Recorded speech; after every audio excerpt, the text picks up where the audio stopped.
திருச்சிற்றம்பலம். திருமலர் ஐயா திருவடிகள் போற்றி போற்றி.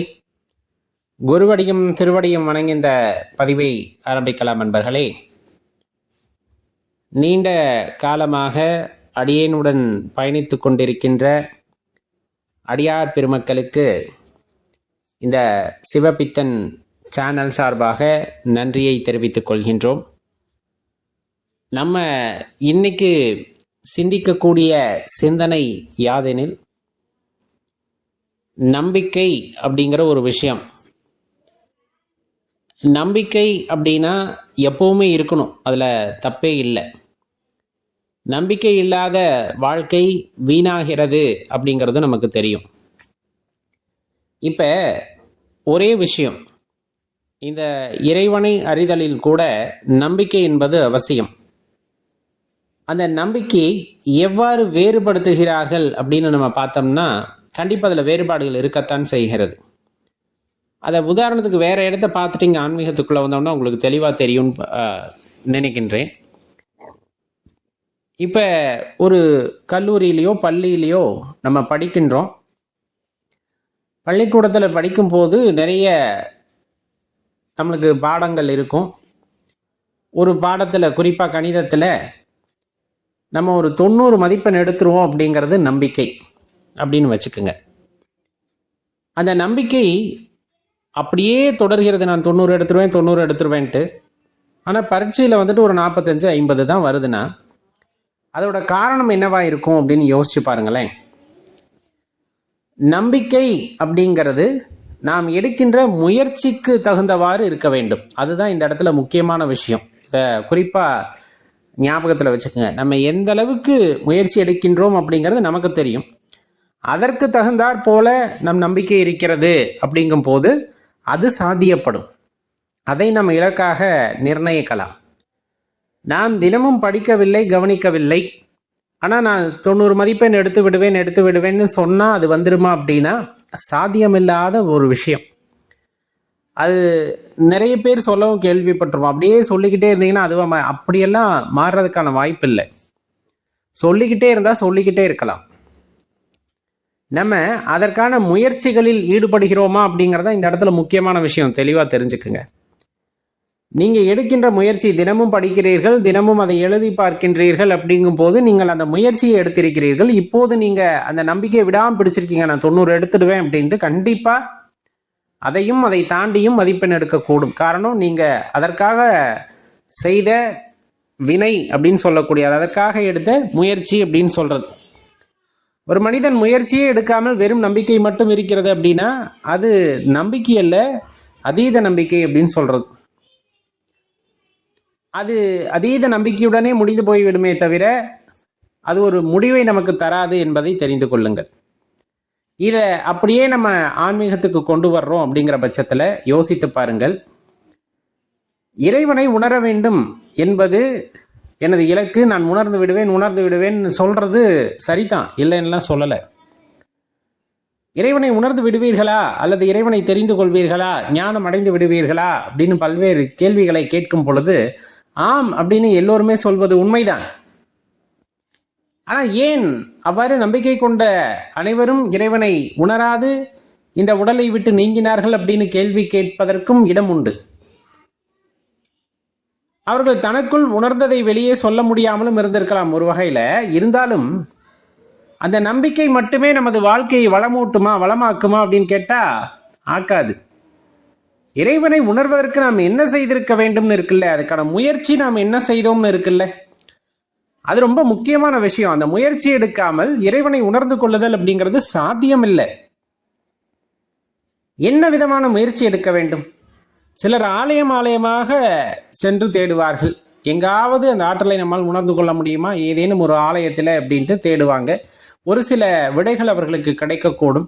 சில பேர் நல்ல புத்தகமாக படிப்பாங்க. புத்தகத்தின் வாயிலாக சில கருத்துக்களை எடுத்துக்கொண்டு அதன்படி பின்பற்றுவார்கள். சில பேர் யோகம் புரிவார்கள், சில பேர் தியானம் புரிவார்கள், சில பேர் தவம் புரிவார்கள்.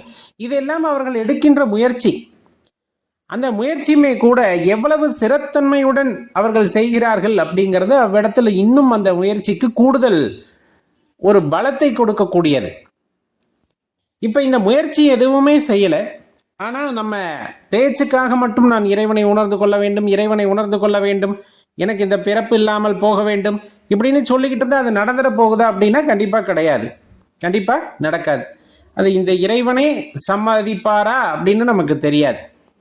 காரணம், நீ என்ன செய்தாய் என்பது தான் முக்கியம்.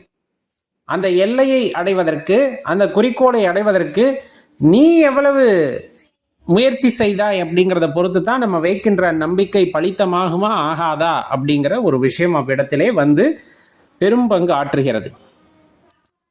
அப்ப என்ன விஷயமெல்லாம் முயற்சியாக செய்யலாம்னு தான் நம்ம சொன்னோம். அதுக்கெல்லாம் அடிப்படை மனதிலே அன்பு அப்படிங்கிறது உண்டாக வேண்டும். அந்த அன்பின் வாயிலாக நம் மனம் தெளிவு பெற வேண்டும். தெளிவு பெற்ற மனதிலே நம்மால் தெளிவாக இறைவனை உணர்ந்து கொள்ள முடியும். எப்பொழுதுனா அதற்கான முயற்சி தியானம் செய்யும் போது, தவம் செய்யும் போது, இந்த மாதிரி பல்வேறு விஷயங்களை செய்யும் போது நம்மால் உணர்ந்து கொள்ள முடியும். இதற்கெல்லாம் இறைவனுடைய அந்த கருணை இருக்க வேண்டும், குருவுடைய ஆசீர்வாதம் இருக்க வேண்டும். இது இருக்கின்றது அப்படிங்கிற பட்சத்தில் கண்டிப்பாக உங்களால் இறைவனை உணர்ந்து கொள்ள முடியும். யோசிச்சு பாருங்க, எது நம்பிக்கை, எது அதீத நம்பிக்கை அப்படின்ட்டு. அதீத நம்பிக்கை தான் இன்னைக்கு நம்ம வச்சிருக்கிறது எல்லாமே. எந்த முயற்சியும் செய்ய மாட்டோம், எனக்கு எல்லாமே வந்துடணும் அப்படிங்கிறது.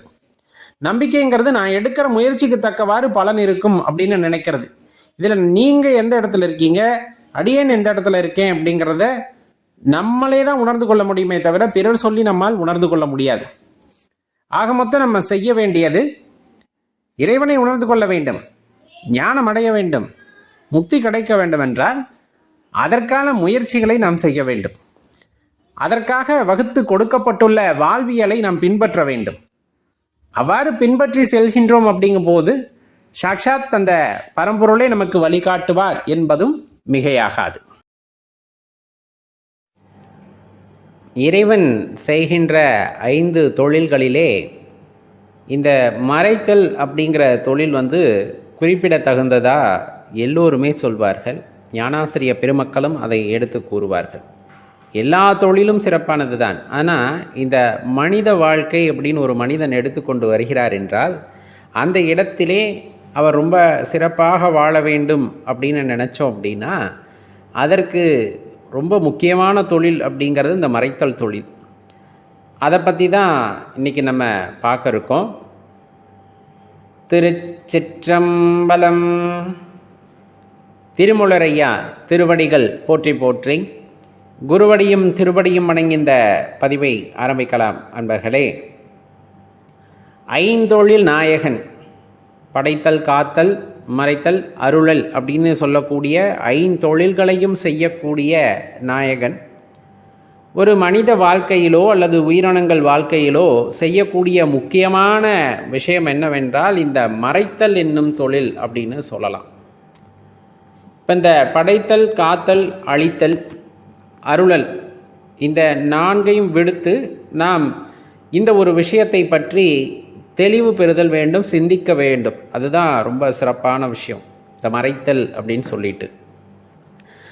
பொதுவாக பார்த்தோம் அப்படின்னா நம்ம வாழ்க்கையிலேயே சொல்வதுண்டு, இந்த மாதிரி விஷயங்களெல்லாம் என் வாழ்க்கையிலிருந்து மறைந்து போய்விடக்கூடாதா, நான் மறந்து விடக்கூடாதா, அப்போ தானே என் வாழ்க்கை சிறப்பாக இருக்கும்.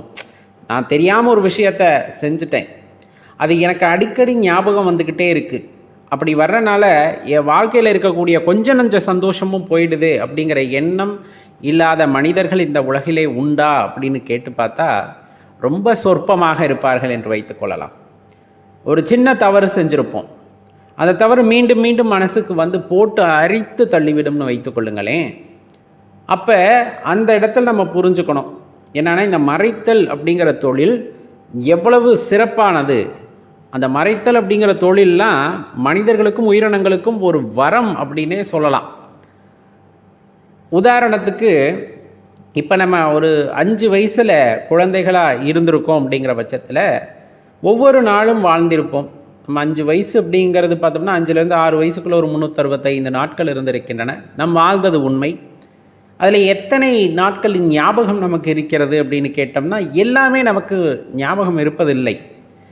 எது எது தேவையில்லையோ அதை இறைவன் மறைத்து விடுகின்றார். எதுவெல்லாம் வாழ்க்கைக்கு தேவையோ அதை மட்டும் அப்படியே இந்த ஜென்மத்தில் விட்டு வைத்து விடுகின்றார். இதெல்லாம் உனக்கு ஞாபகம் இருந்தாதான் இனிமேல் இந்த தவறை நீ திருப்பி செய்ய மாட்ட, இதெல்லாம் ஞாபகம் இருந்தால் தான் இன்னும் நீ நல்லதை திரும்பி திரும்பி செய்யுவ அப்படின்னு சில விஷயங்கள் இருக்கும் அல்லவா. அந்த மாதிரி விஷயங்களை விடுத்துவிட்டு மற்றதை எல்லாத்தையும் மறைத்தலின் காரணமாக மறைத்து விடுகிறார் அப்படின்னு வச்சுக்கோங்க. உதாரணத்துக்கு அடியேன் குறிப்பிடுவது, இப்போ நம்ம மறந்துடுறோம். எவ்வளவுதான் ஞாபகப்படுத்தி பார்த்தாலும் சில விஷயங்கள் ஞாபகத்துக்கு வராது. அதெல்லாம் தேவையில்லை அப்படின்னு இறைவன் முடிவு பண்ணிட்டார்னு வச்சுக்கோங்க. ஏன்னா ஒரு சில விஷயங்கள் இறைவன் நமக்கு கொடுக்க வேண்டும் என்று நினைத்து விட்டால் அவ்விஷயங்களை அவர் எப்படியாவது நமக்கு கொடுத்து விடுவார். ஒரு விஷயத்தை நம்மிடமிருந்து மறைக்க வேண்டும் என்று நினைத்து விட்டால் அதை எக்காரணம் கொண்டும் அதை நம்மால் நினைவு கூறவே முடியாது. அதுவும் ஒரு குறிப்பிட்ட காலகட்டத்திலே நினைவுக்கு வரும். அப்போது அது தேவைப்பட்டிருக்கும். இறைவன் அந்த இடத்துல அதை நமக்கு உணர்த்தி அதன் மூலமாக வரக்கூடிய விஷயங்களை எல்லாம் தெளிவுபடுத்துவார் அப்படின்னா மாற்று கருத்தே இல்லை. மறைத்தல் அப்படிங்கிறது அவ்வளவு சிறப்பான விஷயமா? ஆம். மறைத்தல் என்னும் ஒரு தொழில் இல்லை என்றால் மனிதன் மனிதனாக இருக்க மாட்டான். எப்பொழுதும் மனிதனாக இருக்க மாட்டான். எல்லா விஷயங்களும் ஒரு மனிதனுக்கு நினைவில் இருந்து கொண்டே இருக்கிறது.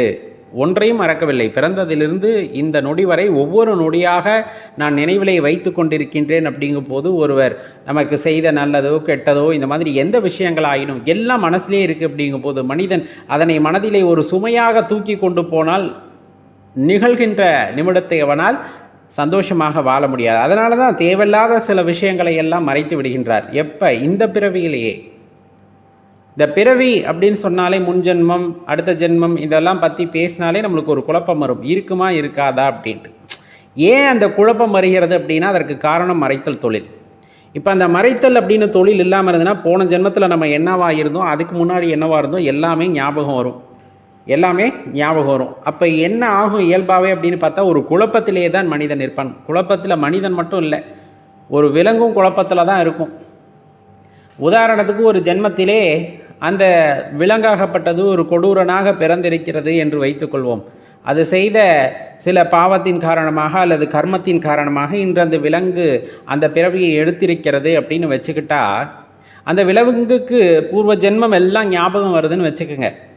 நான் ஒரு ஜென்மத்தில் எவ்வளவு பெரிய ரவுடியாக இருந்தேன், இன்றைக்கி நான் இப்படி ஒரு மிருகமாக பிறந்துட்டோமே அப்படின்னு நினச்சிட்டு அது ஞாபகம் இருந்துச்சுன்னா மீண்டும் தன்னை அது ரவுடியாகவே ஒரு தேவையில்லாத ஒரு குணமுள்ள ஒரு மனிதராகவே தன்னை பாவித்து கொண்டு மீண்டும் அதுபடி செயல்படுதுன்னு வச்சுக்கோங்க. ஒரு விலங்கு அது இயல்பாக சாதுவான ஒரு விலங்கு எடுத்துக்கங்க. ஆனால் அது என்ன ஆகும், திருப்பியும் பழைய நிலைமைக்கு போகணும். ஏன்னா ஞாபகம் வந்துருச்சு, நான் தான் எவ்வளோ பெரிய ரவுடியாச்சே அப்படிங்கிற ஞாபகம் வந்துருச்சுன்னா அது வாழ்க்கை என்ன தான் ஆகிறது? பிறந்தது ஒரு அமைதியான வாழ்க்கையை வாழ வேண்டும். ஏன்னா போன ஜென்மத்தில் தான் நீ இப்படி ரொம்ப இது பண்ணிட்ட, இந்த ஜென்மத்திலேயாவது அமைதியாக வாழ அப்படின்னு சொல்லிட்டு ஒரு பிறவி கொடுக்கப்பட்டிருக்கிறது. அதிலே மறைத்தல் தொழில் இல்லை, எல்லாம் ஞாபகத்துக்கு வருது. ஒரு 5 ஜென்மமாக ஞாபகத்துக்கு வருது. எல்லா ஜென்மத்திலையும் படாத பாடு எல்லாத்தையும் படுத்தியிருக்காங்க.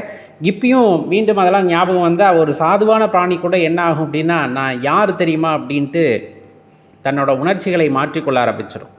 பல ஞாபகம்லாம் வருதுன்னா ஒரு சாதாரண விலங்கு அதுலேயும் ரொம்ப அமைதியான விலங்காக பிறந்திருந்தாலும் அந்த இடத்துல மறைத்தல் என்னும் தொழில் செயல்படவில்லை என்றால் பூர்வ ஜென்மத்தின் ஞாபகங்கள்லாம் ஒருவேளை வருகிறது என்றால் அதனுடைய இயல்பை யாராலும் கடிக்க முடியாது, எப்படி வேணாலும் மாறலாம்.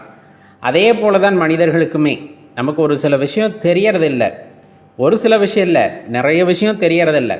எல்லாம் மறைத்தல் தொழிலின் காரணமாக எல்லாத்தையும் மூடி வச்சுட்டார் இறைவன். நீ எதையும் தெரிஞ்சுக்க வேண்டாம், இந்த வாழ்க்கையை சந்தோஷமாக நடத்து. கொடுக்கப்பட்ட நிமிடங்கள் ஒவ்வொன்றும் உனக்கு பொக்கிஷமானது. அதை அனுபவித்து வாழ கற்றுக்கொள். கொடுக்கப்பட்ட அந்த சந்தர்ப்பத்தை வீணாக்காதேன்னு ஒரு அற்புதமான பிறப்பை கொடுத்துருக்கார், மனித பிறப்பை. அந்த மனித பிறப்பில் இருக்கும் பொழுது இருக்கின்ற எல்லா நல்லவற்றையும் ஏற்றுக்கொள். வருகின்ற எல்லா தீயவைகளையும் சந்தித்து அப்படியே கடந்து சென்று விடு. ஏன்னா உலகம் அப்படிங்கிறதே பகலிரவு சேர்ந்தது தான், நன்மை தீமை சேர்ந்தது தான். அப்போ எனக்கு நன்மை மட்டும் வரணும்னு நினச்சா அதுவும் தப்பு, தீமை மட்டும் வரணும் அப்படின்னு நினச்சாலும் தப்பு, இது கலந்து வருகிறது என்னால் முடியலன்னு நினச்சாலும் தப்பு. எது வந்தாலும் ஏற்றுக்கு, அதை கடந்து போயிடு அப்படின்னு ஒரு வாழ்க்கையை இறைவன் நமக்கு கொடுத்திருக்கிறார். அப்படின்னா அது எவ்வளவு அற்புதமானதாக இருக்கும். இந்த மனித பிறவியிலே பிறந்திருக்கிறார்கள், அவர்களுக்கு முன் ஜென்மமெல்லாம் ஞாபகம் வந்துச்சுன்னா என்ன நடக்கும்னு யோசிச்சு பாருங்களேன். நம்மளால் கற்பனை கூட பண்ண முடியாத அளவுக்கு பிரச்சனைகள் தான் சேரும். அதனால தான் இறைவன் அந்த மறைத்தல் தொழிலின் காரணமாக எல்லாத்தையும் மறைச்சிட்டார். சொல்லப்போனால் நிகழ்காலத்திலேயே சில விஷயங்களை மறைத்து விடுகின்றார். அப்படி இருக்கையில் உனக்கு தேவையில்லாத விஷயமாக எதெல்லாம் இருக்கிறதோ எல்லாத்தையும் மறைக்கும் போது அந்த பூர்வ ஜென்மத்தை பற்றின அந்த உணர்வுகளையும் ஞாபகங்களையும் சேர்த்து தான் மறைத்து விடுகின்றார். அப்போ அது எவ்வளவு பெரிய வரம் அப்படின்னு யோசிச்சு பாருங்கள். எதிர்காலத்தையும் அப்படித்தான். ரொம்ப பிரச்சனையான விஷயம் என்னென்னா, இந்த உடல் எத்தனை நாளைக்கு இந்த உயிரை தாங்க போகுது அப்படிங்கிறது ஒரு சிக்கலான கேள்வி. அந்த கேள்விக்கு ஒருத்தருக்கு விடை தெரிந்து விட்டது என்றால் அது எப்படிப்பட்ட வாழ்க்கையாக இருக்கும் என்று யோசித்து பாருங்கள். ஒரு 70, 80, 90 அப்படிங்கும்போது மனசு அதை ஓரளவுக்கு ஏற்றுக்கும். எப்போ அது நெருங்குற வரலும் அது ஏற்றுக்கும்னு வச்சுக்கோங்க. நெருங்க அப்பயும் பதட்டம் வந்துடும். இல்லை ஒரு குறிப்பிட்ட கால அளவு தான் அப்படிங்கிறது தெரிஞ்சிருச்சுன்னா, இந்த வாழ்க்கையை ரசித்து வாழ் அப்படின்னு கொடுக்கப்பட்ட வாழ்க்கை ஒரு குறிப்பிட்ட வயசு தான் அப்படின்னு நம்மளுக்கு தெரிஞ்சிருச்சுன்னா, நம்ம அதை ரசித்து வாழ்வோமா அப்படின்னு கேட்டால் ரொம்ப கடுமையான சூழ்நிலை ஆகிடும். அதை ரசிக்கிறதுக்கெலாம் நேரமே இருக்காது.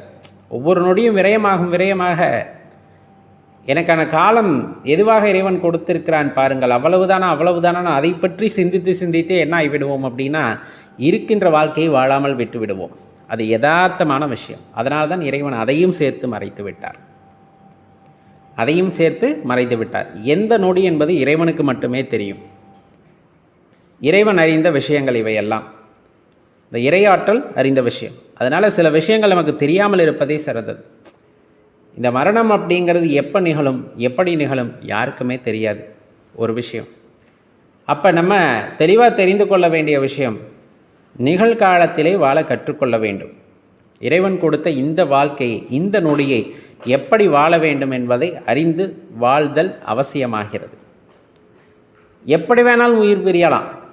நம்ம பார்க்குறோம் இல்லையா, 10 வயதில், 15 வயதில், 30, 40, 50, 60, 100, 110 இதில் மரணங்கள் நிகழ்கின்றன. இயல்பாக படுத்தார் எந்திரிக்கவில்லைம்பாங்க. வண்டியில் போனார், ஒருத்தன் இடிச்சிட்டான், உயிர் போயிடுச்சு அப்படிம்பாங்க. ஓடி போனார், நெஞ்சை பிடிச்சார், உட்கார்ந்தார், இறந்து விட்டார் அப்படிம்பாங்க. இந்த மாதிரி பல விஷயங்களை சொல்லுவாங்க. இந்த உடலை விட்டு உயிர் எவ்வாறு பிரிகிறது அப்படிங்கிறதுக்கு பல விஷயங்கள் சொல்லுவாங்க. இந்த மாதிரி நிறைய இருக்குது. தனக்குத்தானே உயிரை மாய்த்து கொள்பவர்கள், இந்த மாதிரி பல விஷயங்கள் இருந்தாலும் இந்த உயிர் எப்படி பிரிய போகிறது என்பதோ, எக்காலத்தில் பிரிய போகிறது என்பதோவெல்லாம் நமக்கு தெரியாமலே இருப்பது தான் நல்லது. அதனால்தான் இறைவன் அதையும் சேர்த்து மறைத்து விடுகின்றார். வரும்போது பார்த்துக்கலாம், எது எப்போ நடக்கணும்னு இருக்கோ அப்போ வரும்போது பார்த்துக்கலாம். இப்போ வரலை இல்லை, இந்த நிமிடம் நம்ம சந்தோஷமாக வாழ்கிறோமா, நமக்கு பிடிச்சவங்களோட பேசிகிட்டு இருக்கோமா, இந்த மாதிரி விஷயங்களை இயல்பாக மனித வாழ்க்கையிலே, அந்த லௌகீக வாழ்க்கைன்னு சொல்லுவாங்க, குடும்ப வாழ்க்கையில் இருப்பவர்கள் அப்படி வாழ கற்றுக்கொள்ள வேண்டும். அதே இறை சித்தாந்தத்தை, பக்தி மார்க்கத்துக்குள்ளே போயிட்டோம் அப்படின்னா, சதா இந்த வினாடி இறைவன் கொடுத்தார், நான் அவரை நினைக்க கடமைப்பட்டுள்ளேன், அவரை நினைத்திருக்கின்றேன், அவர் நினைவிலேயே இருக்கின்றேன். கடந்த காலத்தை பற்றியும் கவலை இல்லை, எதிர்காலத்தில் இது வரப்போகிறது என்பதை பற்றியும் எனக்கு கவலை இல்லை. எனக்கு தேவை இந்த நொடி. இந்த நொடி என் உடலிலே இந்த உயிர் தங்கியிருக்கிறது என்றால் அதற்கு காரணம் இறைவன், இந்த பிரபஞ்சத்தை படைத்த இறைவன். இந்த நொடியை எனக்கு கொடுத்திருக்கிறார், இந்த நொடியை நான் அவரை நினைத்து வாழ்கின்றேன் அப்படிங்கிறது அந்த பக்தி மார்க்கம். அந்த பக்தி மார்க்கத்திலே செல்லும் பொழுது ஒவ்வொரு நொடியும் அவரை போற்றி புகழ்ந்து பாடுகின்றோம், அவரையே நினைத்து வாடுகின்றோம். அப்படிங்கும்போது அது ரொம்ப சிறப்பான விஷயமாக இருக்கும். எந்த நொடி நமது வாழ்க்கையை மாற்றப் போகுதுன்னெலாம் யோசிக்க தேவையில்லை. ஏன்னா ஒவ்வொரு நொடியும் நமக்கு மாற்றத்தை கொடுக்கிறது. இறைவனை நினைக்க ஒவ்வொரு மாற்றமானது நமது வாழ்க்கையில் நிகழ்ந்து கொண்டிருக்கிறது. மாற்றம்னா என்ன? ஒரு பணம் வரணும், ஒரு வீடு கட்டணும், கார் வாங்கணுங்கிறது மாற்றம்னு நினைக்கிறோம். அப்படி கிடையாது. மனதில் ஏற்படுத்தக்கூடிய தெளிவு, இறைவனை நினைக்க இந்த வாழ்க்கையை பற்றின ஒரு தெளிவு, இந்த வாழ்க்கையை பற்றின ஒரு புரிதல் நமக்கு ஏற்படுத்துதுன்னா அதுதான் பெரிய மாற்றம். உண்மையாக சொல்லப்போனால் அதுதான் வாழ்க்கையில் பெரிய மாற்றமே. எல்லாமே எனது, எல்லாமே எனக்கு அப்படின்னு இருந்த காலகட்டத்தில் எதுவுமே இங்கே யாருக்கும் நிரந்தரம் அல்ல. வெறுங்கையோடு வர்றோம், வெறுங்கையோடு போகிறோம். வர்றப்ப இங்கே இருக்கிறதெல்லாம் பயன்படுத்துகிறோம், தூக்கி போட்டு போய்கிட்டே இருக்க போகிறோம் அப்படிங்கிற அந்த உண்மை புரிஞ்சிருச்சு. யாருனாலையும் எதையும் எடுத்துகிட்டு போக முடியாது. தான் செய்த வினைகளை தவிர வேறு எதையும் அவர்களால் சுமந்து செல்ல முடியாதுன்னு ஒருத்தருக்கு ஒரு தெளிவு கிடைக்கிறது அப்படின்னா அதுதான் அந்த இடத்துல ஞானத்தோட உச்சம் அப்படின்னு சொல்லுவாங்க. அந்த ஒரு உண்மையை உணர்ந்தவர்கள் போட்டி, பொறாமை, ஆடம்பரம் இந்த மாதிரி விஷயங்களில் கவனம் செலுத்துவதில்லை. இன்னும் சொல்லப்போனால் தெளிவாக இப்போ ஞானம் அடைகிறார்கள், அவர்களுக்குள்ள ஒரு ஞானம் பிறக்கிறது அப்படின்னா அவர்கள் அதை வெளிப்படையாக சொல்லவே மாட்டார்கள். உண்மையான ஞானம் அடைந்தவர்கள் வெளியே காட்டிக்கொள்ளவே மாட்டார்கள். எனக்கு இந்த காலத்தில் இவ்வளவு தெளிவு கிடைத்தது, அவ்வளவு ஞானம் கிடைத்தது அப்படிங்கிற பேச்சு அவர்களிடம் இருக்கவே இருக்காது. பேச்சற்றவர்களாகத்தான் இருப்பார்கள் ஞானம் அடைந்தவர்கள். மாறாக ஏதோ அறகுறையாக தெரிந்து கொண்டவர்கள், அடியேனை போல சில விஷயங்களை உணர்ந்து கொண்டவர்கள் வெறும் வாய்ப்பேச்சில் வீரர்களாக இருப்பார்கள். பேசிக்கொண்டே இருப்பார்கள் என்று வைத்துக் கொள்ளுங்களேன். எப்பொழுது ஒரு விஷயத்தை பற்றி பேச முடியும் என்றால் தான் உணர்ந்தால் மட்டுமே அதை பற்றி பேச முடியும். ஒன்று, இல்லாமல் பேச முடியாது. இல்லாமல் பேசுகிறத பார்த்தா நல்லா மனப்பாடம் பண்ணி ஒப்பிக்கிற மாதிரி தெளிவாக தெரியும். இது இப்படி பண்ணுங்க அப்படி பண்ணுங்க அப்படிங்கும்போது அதில் ஒரு சிரத்தை இருக்காது, ஒரு உயிரோட்டம் இருக்காது அந்த பேச்சிலை. சில ஞானாசிரிய பெருமக்கள் தன் அனுபவத்தை யாரிடமும் பகிர்ந்து கொள்வதில்லை. யாருக்கு தேவையோ அவர்களிடம் மட்டும் பகிர்ந்து கொள்வார்கள். அதுவும் ரொம்ப எளிதாக ஒரு வார்த்தை 2 வார்த்தையில் முடிச்சிருவாங்க, இவ்வளவு தான் அப்படின்ட்டு. அதை விரித்து மாணவர்கள் வந்துட்டு பொருள் கொள்வார்கள். அவ்வளவு தான் அங்கே நடக்கக்கூடிய பெரிய பேச்சே சொல்லப்போனால். ஆனால் அதை பற்றி தெளிவாக விரிக்க வேண்டும் என்று நினைத்தால் அவர்கள் விரிக்கும் பொழுது அந்த இடத்திலே பார்த்திங்கன்னா ஒரு உணர்ச்சி ததும்ப ஒரு உயிரோட்டம் உள்ள பேச்சாக இருக்கும். அந்த உயிரோட்டம் உள்ள பேச்சு நம்மை முற்றிலுமாக மாற்றக்கூடியதாக இருக்கும். அதெல்லாம் அடிப்படையில் நிறைய ஞானாசிரிய பெருமக்கள் பேசும்போது கேட்கும்போது நமக்கு அந்த உணர்வு ஏற்படும். இதில் இருக்கின்ற உண்மையான உணர்தல், ஆழ்ந்த கருத்தியாது அப்படிங்கிறதெல்லாம் வெளிப்படும். அதுவும் எப்போ நிகழும்? இறைவனின் அருள் கருணை இருந்தால் மட்டுமே நிகழும். இந்த காலகட்டத்திலே நீ இதை உணர்ந்து கொள், உனக்கு பெரிய மனமாற்றம் உண்டாகும் என்று இறைவன் நினைத்தால் மட்டுமே அது சாத்தியம். குருமார்களுடைய பேச்சு எல்லாத்தாலையும் கேட்க முடியறதில்லை. கேட்டாலும் சலிப்பு தட்டிடும் சில பேத்துக்கு, என்னடா இது அப்படின்ட்டு. அதையும் மீறி ஒரு விஷயத்தை ஆழமாக கேட்க தான் தெளிவு பிறக்கும். கேட்டல் பேசுதலை விட சிறப்பு, கேட்கறது பேசுறதை விட சிறப்பு. பேசுனா நமக்கு தெரிஞ்சது தான் பேசுவோம், கேட்குறது அப்படி இல்லை. நிறைய பேர்த்துக்கு தெரிஞ்ச விஷயத்தை கேட்போம், அதன் மூலமாக ஒரு தெளிவு பிறக்கும். நம் மனதில் இருந்த ஐயப்பாடுகள் எல்லாம் நீங்கி ஒரு தெளிவு பிறக்கும். அதுதான் சிறப்பான விஷயம். அப்போ அதுதான் நம்ம வாழ்க்கையை ஒரு உயரிய நிலையை நோக்கி நகர்த்தும் அப்படிங்கிறதுல மாற்று கருத்தே இல்லை. அப்போ நம்ம வாழ்க்கையில் நம்ம அடிப்படையாக தெரிந்து கொள்ள வேண்டிய விஷயம் அப்படின்னு சொன்னோம்னா, தெளிவு பெறுதல் அப்படிங்கிறது எந்த வினாடியிலும் நிகழும். வாழ்க்கையில் மரணம் கூட அப்படி தான், எந்த வினாடியிலும் நிகழும். யாருக்கும் இந்த காலமும் சொந்தமில்லை, இங்கே இருக்கின்ற பொருட்களும் சொந்தமில்லை. இது உண்மை, இதை ஏற்றுக்கொண்டாக வேண்டும். ஆனால் அதை ஏற்றுக்கொள்ள மனசு மறுக்கும். காரணம், இதெல்லாம் எனக்காக இறைவன் கொடுத்திருக்கிறார், நான் அனுபவிப்பதற்காக கொடுத்திருக்கிறார், இதை போய் இல்லைன்னு சொன்னால் எப்படி, இப்படிங்கிற மாதிரியே தான் நம்ம மனசு ஃபுல்லாக போகுமே தவிர இதெல்லாம் நிரந்தரமற்றது. எல்லோருக்காகவும் கொடுக்கப்பட்டது. இந்த பூமியில் கொடுக்கப்பட்ட விஷயங்கள் எல்லாம் எல்லோருக்காகவும் கொடுக்கப்பட்டது. ஆனால் அதை மனசு உணராது. நான் சம்பாரித்தேன், நான் எடுத்து வச்சேன் அப்படின்ட்டு. எத்தனை கோடி சம்பாரிச்சிருப்போம், எத்தனை கோடியை ஒழிச்சு வச்சுருப்போம், எல்லாத்தையும் தூக்கிக்கிட்டா போனோம். அதுக்கு எழுதப்படவில்லை என்றால் நமக்கு வருகின்ற சந்ததிகள் கூட அதை அனுபவிக்க முடியாது. அது யாரோ ஒருவர் கைக்கு போய் சேரும். விதி அப்படி நீ பதுக்க வேண்டும் என்ற விதி இருந்தால் அதுக்கு ஒன்றுமே பண்ண முடியாது இல்லையா? ஆனால் வாழ்கின்ற காலத்திலே அனைவருக்குமான வாழ்க்கை இதுன்னு வாழ்கிறவங்களோட பெயர் தான் இந்த காலத்திலே எஞ்சி நிற்கிறது. இறைவனால் ஒரு ஆற தழுவுவார்கள் அப்படின்னு சொல்லுவாங்க இல்லையா? அந்த மாதிரி இறைவனுடைய கருணையை பெற்றவர்களால் தான் அந்த ஞானம் அப்படிங்கிற வார்த்தையை பற்றி யோசிக்க முடியும். சரியை கிரியை யோகம் ஞானம் அப்படின்னு சொல்கிறாங்க இல்லையா? அந்த மாதிரி அந்த சரியை கிரியை யோகம் இரண்டும் இணைந்தே வரும். இந்த ரெண்டும் செயல்படுது அப்படின்னா ஞானம் அதுவாக நமக்கு கிட்டுவதற்கான வாய்ப்புகளும் இருக்கும் இறைவன் கருணையினால். அப்படிங்கிறத தெரிந்து கொள்ளுங்கள்.